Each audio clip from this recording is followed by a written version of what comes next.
আসসালামু আলাইকুম। আর একটি নতুন ব্লগ দেখার জন্য সবাইকে স্বাগতম জানাচ্ছি।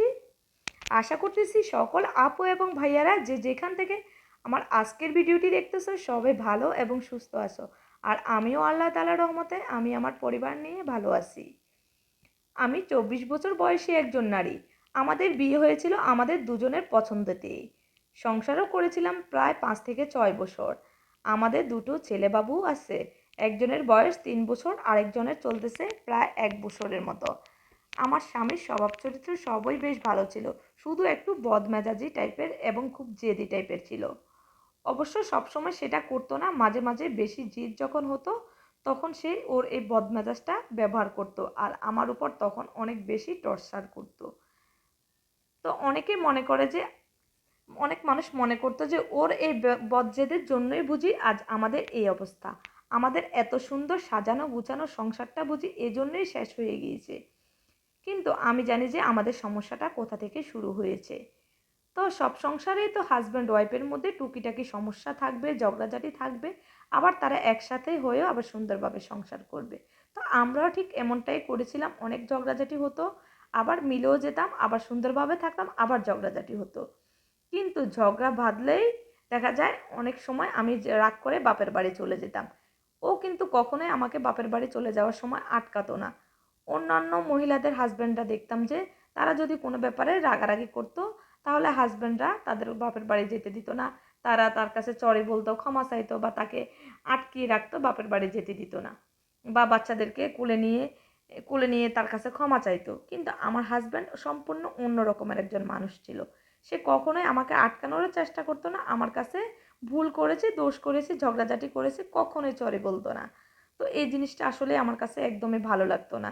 তো আমি তো বাপের বাড়ি গিয়ে আমার আত্মীয় স্বজন সবার কাছে ওর নামে নানা রকম বিচার দিতাম, নালিশ করতাম। ওরা তখন সবাই ওকে ফোন দিয়ে অনেক রকম, বিশেষ করে আমার ছোট বোন তো ওকে অনেক ধরনের কথা শোনাতো। তো এরকম চলতে চলতে আসলে 5 থেকে 6টা বছর, প্রায় 6 বছরের মতো পার করে দিয়েছিলাম এরকম ঝগড়াঝাটির মধ্যে থাকতে থাকতে। মনে হয় যেন সারাদিন আমাদের বাসায় ক্যাসেট চলতো, যে ঝগড়াঝাটি হচ্ছে, গান চলতেছে, ক্যাসেট চলতেছে সারাক্ষণ, এরকমটা মনে হতো। আর ও সবসময় কী করতো, ছোটোখাটো একটা জিনিসকে ও কখনোই ছোট মনে করতো না, সেটাকে বিশাল পরিমাণ বড় জিনিস করতো। আর ঝগড়াঝাটি হলে সবসময় বাইরের মানুষদেরকে ও জানাতো এবং লোক জড়ো করে ফেলতো। তো এই জিনিসটা আসলে কেমন দেখাতো যে হাজব্যান্ড ওয়াইফের মধ্যে তো ঝামেলা ঝগড়াঝাটি হতেই পারে, সেটা ছোট ঝামেলা হোক বড় ঝামেলা হোক, এটা বাইরের মানুষদের একদম শোনার কী দরকার, বাইরের মানুষ জানার কী দরকার, সব সংসারেই তো এরকমটা হয়। আর বাইরের মানুষ যদি জানে তাহলে আসলেই নিজেদেরকে অনেকটাই ছোট মনে হতো। ও এই জিনিসটা বুঝতো না যে ঠিক আছে ঝগড়াঝাটি হয়েছে, আমরা কাউকে বলবো না, নিজেদেরটা নিজেদের মধ্যেই মিটিয়ে নেব। বা যদি বেশি একদম নিজেরা মিটাতে পারতেছি না, তবে ফ্যামিলি মেম্বার হয়তো বা দুই একজনের কাছে শেয়ার করব। কিন্তু সে এটা করতো না। আর সব সময় একটু ঝগড়াঝাটি থেকেই বলতো যে আমাদের আসলে একসঙ্গে থাকাটা উচিত না, আমরা একসঙ্গে দুজন দুজনকে সহ্য করতে পারতেছি না, আমাদের মধ্যে ডিভোর্স হয়ে যাওয়া উচিত। কখনোই ওর যে 2টা ছেলে আছে এই ছেলেদের কথা ও একদমই চিন্তা করতো না। জানি না ওর মাথায় তখন কী চলতো, ওর জিদ উঠলে ওর কোনো হুঁশ থাকতো না। তো আসলে ওর এরকম জিদের জন্যই হয়তো বা লাস্ট পর্যন্ত আমাদের ডিভোর্সটা হয়ে গিয়েছিল। তো সব সময়ই বলতো ডিভোর্স চাই, ডিভোর্স চাই। তো লাস্ট পর্যন্ত বললাম ঠিক আছে, তুমি যেহেতু খুশি থাকবা, তুমি যেহেতু ভালো থাকবা, আমি যদি না থাকি সংসারে, একা থাকা যদি তোমার কাছে বেটার মনে হয় তাহলে ঠিক আছে, আমি আমার বাচ্চাদেরকে নিয়ে থাকবো। তাহলে তুমি তোমার সংসার নিয়ে ঠিক আছে একাই থাকো, একা জীবনযাপন করো, তাহলে তুমি ভালো থাকবে। তো এটা বলে চলে গেলাম, ওর সাথে শেষ কথা ছিল। কখনো ও আটকানোরও চেষ্টা করেনি, কখনো ও পেরানোরও চেষ্টা করেনি। ও হয়তো বা লাস্ট পর্যন্ত এরকম বলতে বলতে আল্লাহ তাআলা ওর ইচ্ছাটাই কবুল করে নিয়েছে। লাস্ট পর্যন্ত এক পর্যায়ে কিন্তু আমাদের ডিভোর্স হয়ে গিয়েছিল। তো সকল আপু এবং ভাইয়ারা তোমাদের উদ্দেশ্যে বলতেছি, তোমরা অবশ্যই সম্পূর্ণ ভিডিওটা দেখে তারপর তোমরা তোমাদের মতামত দিবে কমেন্ট বক্সে। অবশ্যই কেমন লেগেছে আমার ভিডিও অবশ্যই কমেন্ট বক্সে তোমরা মতামত দেবে।